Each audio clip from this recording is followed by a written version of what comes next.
And when you leave out, you got to do the same. So you're blessed going and coming.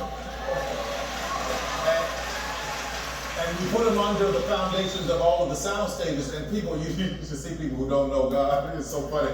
They're sitting around going, there's something very different about this place.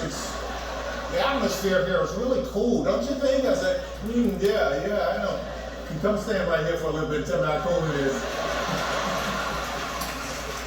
Tell me, Tyler, the old buildings there about the presidents that say that in the letter you found.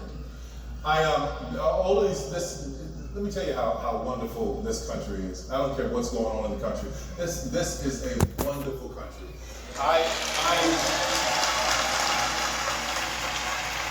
And the beauty of this moment, me being invited here, looking at all your faces, all different races sitting here together, serving one God, that's all that matters, the one God that we serve. The reason I brought that up is because here was an army base that was established 20 years after the abolishment of slavery. That was once a Confederate army base that I now own. I mean, the miracle in that alone,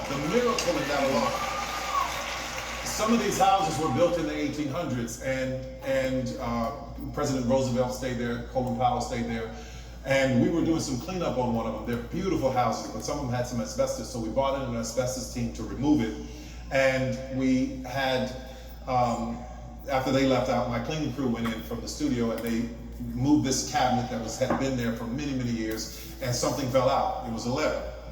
They brought the letter to me, and I started reading it. When I read it, I got tears in my eyes, because what I realized is that this letter was written to me. But the letter was written October 29, 1969, by a 13-year-old boy in Atlanta, Georgia. He goes on to tell all these stories in the letter, and he's writing about where he's come from, the country's at war, Nixon is the president. He's saying all